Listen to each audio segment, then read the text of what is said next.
I was just 6 when my parents told me I'd stay with my grandparents, not knowing it was their way of abandoning me and disappearing from my life. I was 6 years old when my parents told me I was going to visit my grandparents. It sounded exciting at the time because I loved visiting them. Gran always had cookies waiting, and she let me watch cartoons way past when I should have been in bed. My grandpa would take me outside to pick tomatoes in the garden. Even though I didn't like tomatoes, I just liked hanging out with him. So, when they said I'd be staying there for a little while, I didn't think anything of it. I remember my mom was really quiet that day, quieter than usual. She hugged me before I left, but it didn't feel like her normal hug. It was stiff, kind of forced. My dad was rushing around like he had somewhere else to be. He barely said goodbye when he dropped me off. He didn't even come inside. He just kind of waved as he drove off. At the time, I thought maybe he was just in a hurry. It's funny how little kids don't see the bigger picture. I didn't realize I'd been abandoned. Not yet.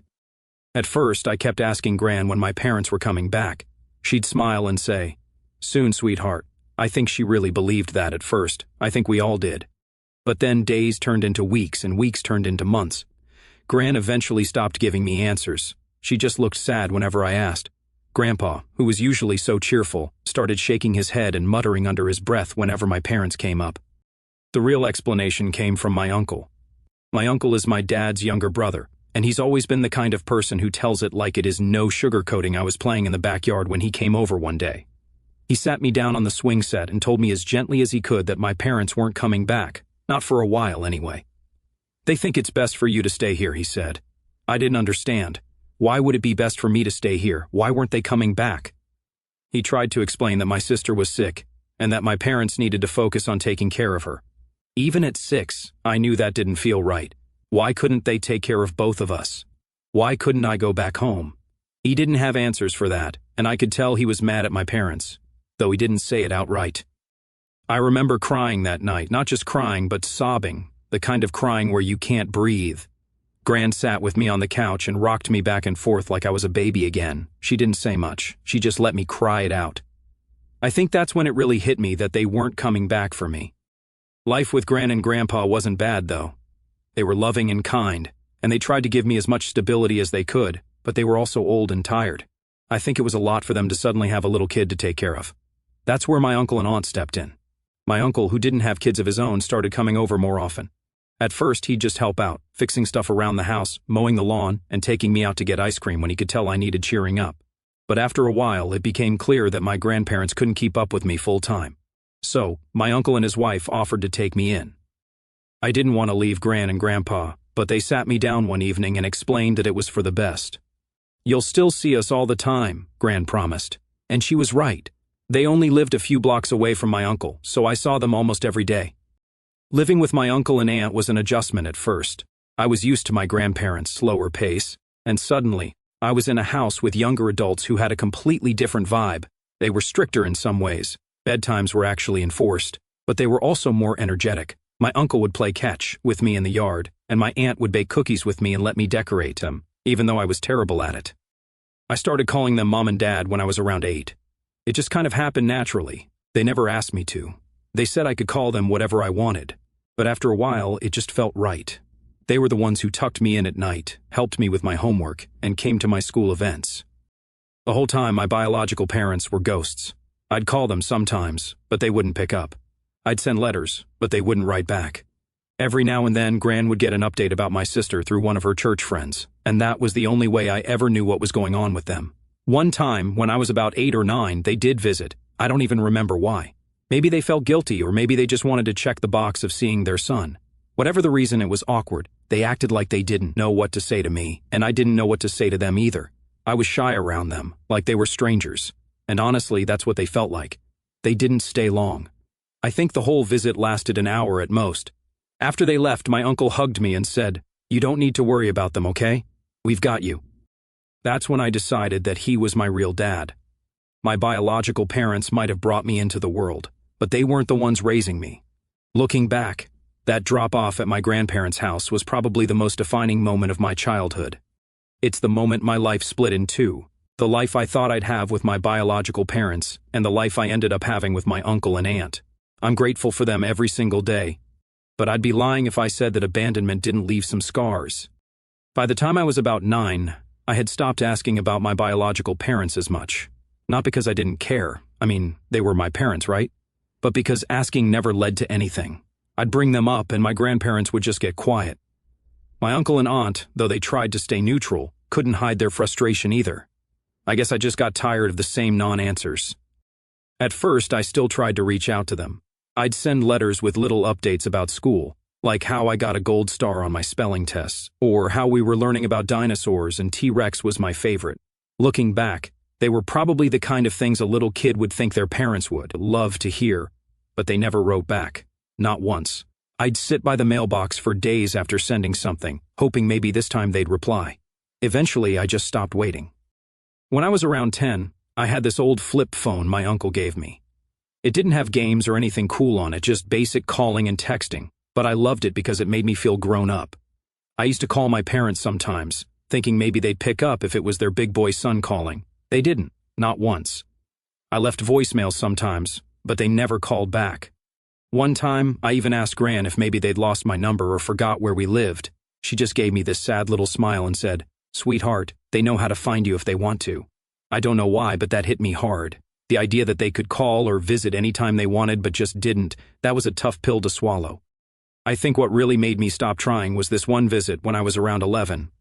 It was their first visit in years and I got so excited when I heard they were coming. I cleaned my room, brushed my hair extra nice, and even put on this stupid button-up shirt my aunt said made me look handsome. When they showed up though, it was like they barely knew me. They acted polite, like how you might act around a coworker's kid or something, but not like parents. My mom brought me this generic toy truck, and my dad just kinda sat there awkwardly asking questions like, "So, how's school?" It felt weird, like they were strangers. I wanted to yell at them, "I'm your son, why don't you know me?" But I didn't. I just sat there and gave short answers until they left. After that, I told my uncle I didn't want to see them anymore. He didn't push me on it, just said, "That's your choice, buddy. We'll support you no matter what." I stopped calling them, stopped writing, and honestly, they didn't even notice. The silence between us wasn't just me cutting them off, it was mutual. By the time I was 12, I decided I was done. No more reaching out. No more waiting for them to show up. I was over it. If they wanted me in their life, they'd have to prove it. Spoiler alert, they didn't. What made it easier to let go was how much my aunt and uncle stepped up. They didn't just take care of me, they parented me.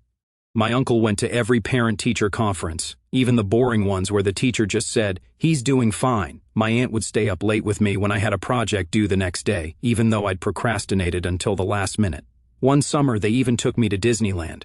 I didn't really think much about it at the time, but looking back, I realized how much they saved up for that trip. We weren't rich or anything, but they wanted me to have that experience. My uncle even went on Space Mountain with me, even though he hates roller coasters. That's the kind of people they are. Meanwhile, my biological parents were basically ghosts. I didn't hear from them at all after that awkward visit. Gran mentioned them once in a while, like, "Your mom asked how you were doing, but it felt so hollow. If she cared, why didn't she ask me directly? It's not like my phone number changed." The last real update I got about them was when my sister got worse. Gran told me in passing that they'd moved to be closer to a hospital that specialized in her illness. I felt bad for my sister, I really did, but I also felt this resentment bubbling up. They could uproot their whole lives for her, but they couldn't pick up the phone to check on me. I tried not to let it get to me too much. My life with my uncle and aunt was good, stable. They made sure I had everything I needed, and they were always there for me, even when I didn't realize I needed them. I still saw my grandparents all the time, and they always made me feel loved. By the time I was a teenager, I think I'd come to terms with it. My biological parents weren't really my parents anymore, not in the way that mattered. I started seeing my uncle and aunt as my real parents. They earned that title in every way that counts. What stuck with me, though, was this underlying sense of being disposable. Like, if my parents could just leave me like that, what did that say about me? Was I not worth fighting for? I didn't talk about those feelings much, but I think my uncle and aunt sensed it. One day, out of the blue, my uncle sat me down and said, "You know you're wanted, right? You're not just here because we had to take you in, we wanted you." I didn't cry in front of him because, teenage boys don't cry. But later that night, I did. I think that's when I stopped thinking of myself as the kid my parents left and started thinking of myself as the kid my uncle and aunt chose. It made all the difference. By the time I was 14, I had settled into my life with my uncle and aunt as my new normal. I wasn't the kid who got left behind anymore, at least not in my day-to-day life. My uncle and aunt never made me feel like a burden. If anything, they treated me like I was the best thing that ever happened to them. One day I overheard my aunt talking to Gran about how they'd never been able to have kids. She sounded so sad, saying, "We tried everything, but it just wasn't meant to be." I had no idea before that. They never talked about it around me, probably because they didn't want me to feel like some kind of replacement. But after I overheard that conversation, it started to make sense. The way they poured everything they had into raising me wasn't just because they were good people. It was because they really genuinely wanted to be parents. It hit me differently after that. I mean, I'd always loved them, but realizing how much they'd been through made me appreciate them even more. They weren't just filling in for my biological parents, they chose me. Around this time, we started talking about adoption. My uncle brought it up casually one night after dinner. "How would you feel if we made this official?" he asked. At first, I didn't know what to say. I mean, they already felt like my parents in every way that mattered. Would a piece of paper really change anything? But the more we talked about it, the more it started to feel like a big deal. It wasn't just about legality, it was about belonging. They explained that adopting me wasn't as simple as just signing some forms. There were legal hurdles because my biological parents still had parental rights, even though they'd essentially abandoned me. My uncle said it would be expensive and complicated, but they were willing to go through it if it's what I wanted. I told them I'd think about it, and I did. A lot. I even talked to Gran about it, and she said something that stuck with me. "You already know where your heart belongs, sweetheart. This is just catching the rest of the world up." After a few months, I told my uncle and aunt I wanted to move forward with the adoption. That decision kicked off a long, frustrating process. Lawyers, court dates, paperwork. It felt like it would never end. My biological parents didn't contest it, of course. Why would they? It wasn't like they were fighting to keep me. But the system still made it harder than it needed to be.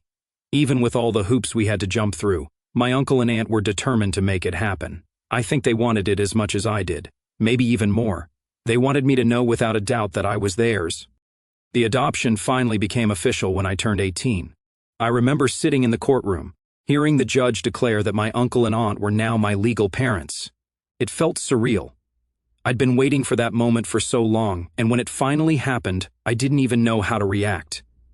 My uncle hugged me afterward, and I could tell he was holding back tears. "We've always been your family," he said. "This just makes it official." That night, we celebrated with dinner at my favorite pizza place. It wasn't a fancy celebration, but it felt perfect. My aunt kept calling me her miracle kid, and my uncle said, "You were just misrouted by the stork at first, but we found you." Looking back, that moment stands out as one of the happiest days of my life, not because the adoption changed how we felt about each other, it didn't, but because it erased any lingering doubt I had about where I belonged.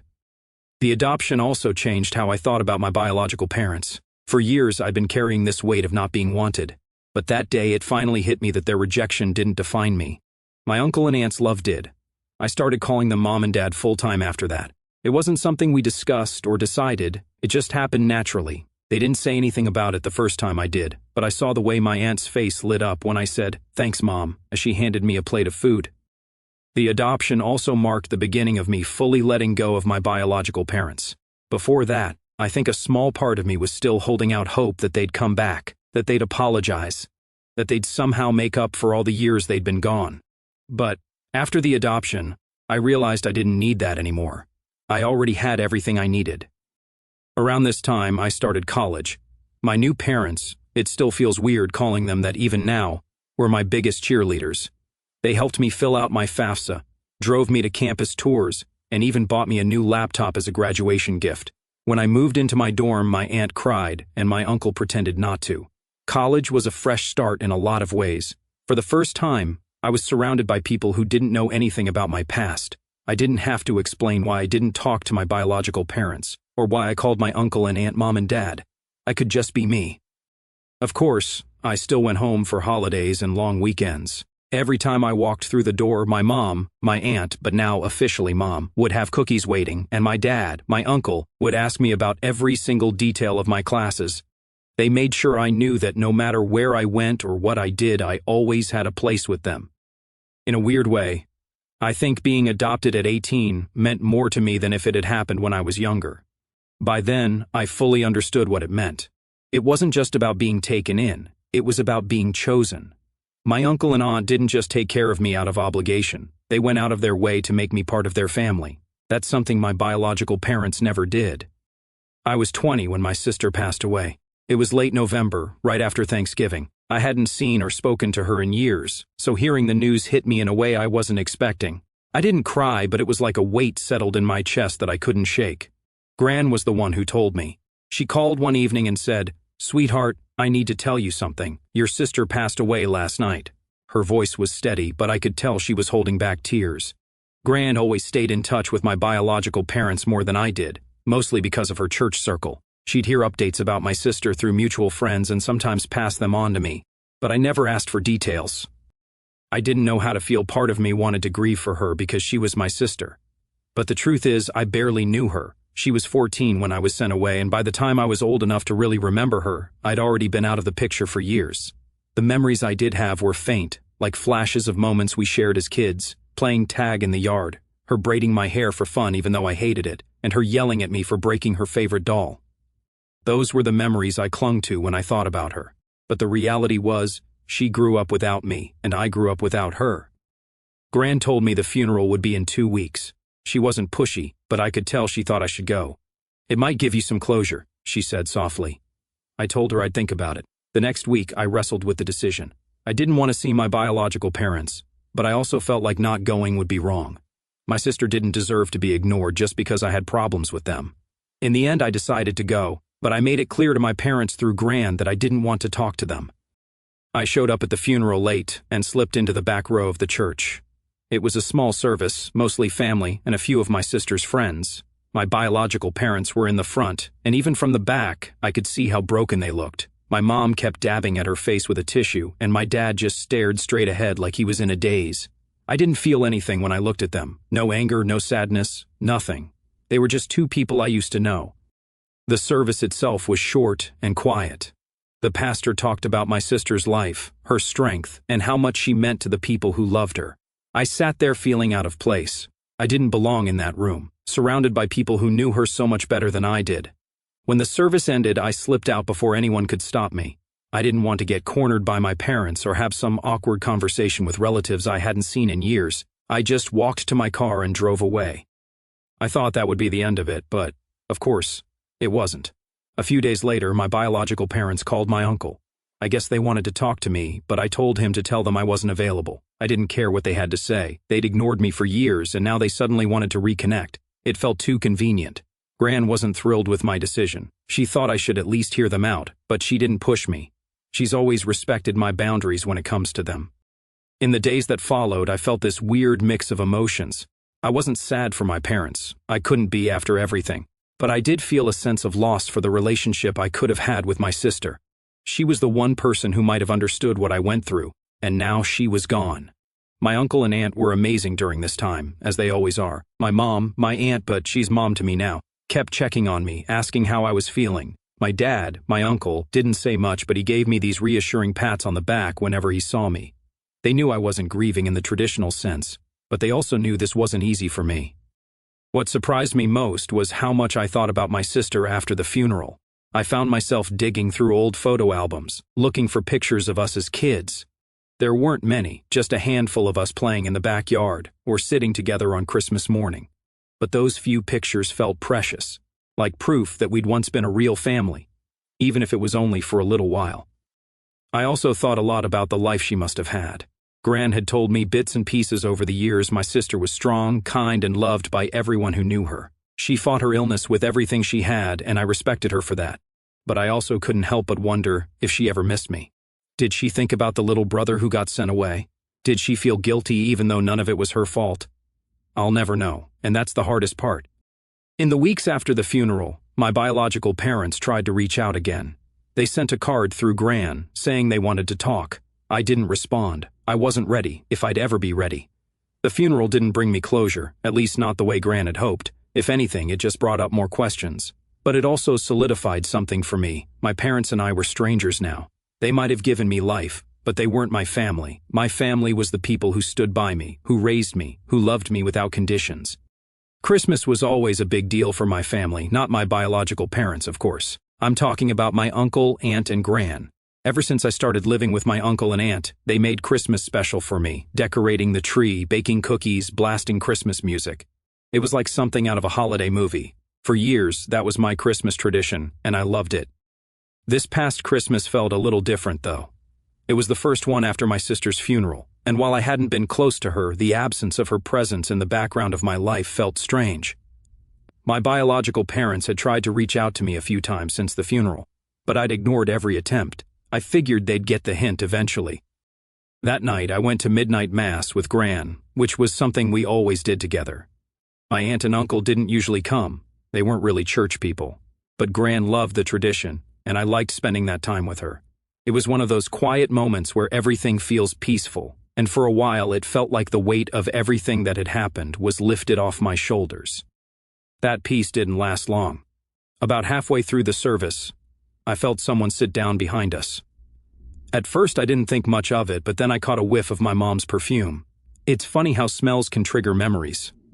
For a second, I was a little kid again, sitting on her lap while she read me a story. But that memory was quickly replaced by anger. What were they doing here? I didn't turn around. I didn't want to see them, and I definitely didn't want to talk to them. I focused on the service, but I could feel their presence behind me the entire time. It was like they were trying to bore holes into the back of my head with their stares. When the service ended, I stood up to leave with Gran, but before I could take 2 steps, my mom was in front of me. "Hi, sweetheart," she said softly, like we were picking up a conversation we'd had yesterday. I froze for a second. I didn't know what to do. Then, without thinking, I said, "Sorry, do I know you?" Her face fell. I could see the shock and hurt in her eyes, but I didn't care. I was done pretending everything was okay. My dad stepped forward and said, "Where are your parents?" I shook my head. "My parents are at home," I said. Then I turned to Gran. "Are you ready to go?" Gran didn't say anything, but she gave me a little nod, and we started walking toward the door. My biological parents followed us, calling after me. "You really don't recognize us?" my mom asked. I stopped and turned around. "Oh, are you my dad's brother?" "I think I remember you from when I was little," I said, pretending to be confused. That was the final straw. My dad's face turned red, and my mom looked like she was about to cry. I felt a twinge of guilt, but it wasn't enough to make me stop. They had years to make this right, and they hadn't. Gran didn't say much on the way home. She just held my hand and squeezed it every now and then. I think she was proud of me for standing my ground, but she also knew how heavy the moment was for me. When we got back to the house, my aunt and uncle were waiting up for us. I told them what happened, and my uncle just shook his head. "They don't get to play the victim now," he said, "not after everything." I went to bed that night feeling a mix of emotions. Part of me felt triumphant, like I'd finally stood up for myself in a way I never had before. But another part of me felt hollow, like maybe I'd crossed a line. A few days later, a letter arrived. It was from my biological parents. My aunt handed it to me with a look that said, "You don't have to read this if you don't want to." But curiosity got the better of me, and I opened it. The letter was long and emotional. They talked about how hurt they were by my reaction, how they'd only ever tried to do what was best for me, and how they'd always be my parents no matter what. They asked for forgiveness, saying they wanted to start fresh now that my sister was gone. I didn't respond. I didn't know how to. My family was divided on what I should do. Gran thought I was justified in how I handled it. "They made their choice a long time ago," she said. "Now they have to live with it." Some other relatives, though, thought I was being too harsh. "They're grieving," one cousin said. "Maybe this is their way of trying to make amends." But to me, it felt like too little, too late. Where were they when I was 8 and scared and confused? Where were they at my school plays, my birthdays, my graduation? They had their chance, and they blew it. The thing is, I don't hate them. I don't think I ever could. But I also don't feel like I owe them anything. They made their choice, and I made mine. For now, I'm focusing on the family that's always been there for me, my aunt and uncle, who raised me when my parents wouldn't, and Gran, who never stopped loving me. They're the ones who matter. After Christmas, things went back to normal, or as normal as they could be.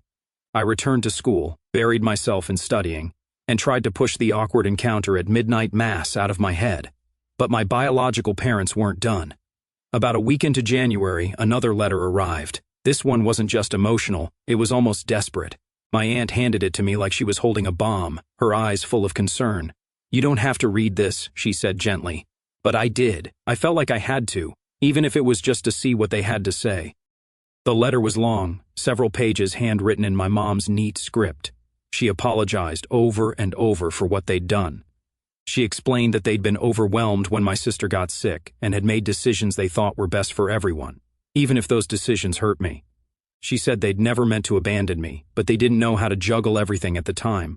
It sounded like excuses to me. They didn't know how to juggle everything? Plenty of families deal with tough situations without throwing one of their kids away like an old toy. The letter went on to talk about my sister's final years, how hard she'd fought, how much she missed me, and how she'd always hoped we could reconnect someday. That part stung. I'd spent so much time being angry at my parents that I never really thought about how my absence might have affected her. But then the tone shifted. My mom started talking about how, now that my sister was gone, they wanted to rebuild our family. She wrote that they loved me and missed me and hoped I'd give them a chance to make things right. The last line hit me the hardest. No matter what you say or do, you'll always be our son. I put the letter down and stared at it for a long time. Part of me felt like they were trying to manipulate me, using my sister's memory to guilt me into forgiving them. But another part of me wondered if they really meant it. I didn't know what to do. I showed the letter to my uncle and aunt, who read it together in silence. When they finished, my uncle said, "It's your call, kiddo. But whatever you decide, we're here for you." Gran had a different take. They made their bed, and now they want to unmake it because it's uncomfortable, she said. Don't let them guilt you into anything you're not ready for. The thing was, I wasn't sure what I was ready for. On one hand, I didn't think I could ever forgive them for what they'd done. On the other hand, cutting them off completely hadn't made the hurt go away. For weeks, I carried that letter around with me, rereading it whenever I had a spare moment. I tried to imagine what it would look like to have a relationship with them again. Would it be awkward and forced, or could we actually rebuild something meaningful? Eventually, I wrote them a response. It wasn't long, just a couple of paragraphs. I told them I appreciated their apology but wasn't ready to forgive them. I said I needed more time to process everything, and that I'd reach out if and when I was ready to talk. I didn't tell them I loved them. I didn't call them mom or dad. I just signed it with my name. When I sent the letter, I felt a strange mix of relief and sadness. Relief because I'd finally said what I needed to say. Sadness because I knew it wasn't the happy ending they were hoping for. A few weeks later, my mom wrote back. Her letter was shorter this time, but the tone was different. It felt less desperate, more understanding. She said she respected my decision and would wait as long as it took for me to be ready. She didn't push or guilt-trip me. She just said she loved me and wanted me to be happy, no matter what that looked like. I haven't responded yet.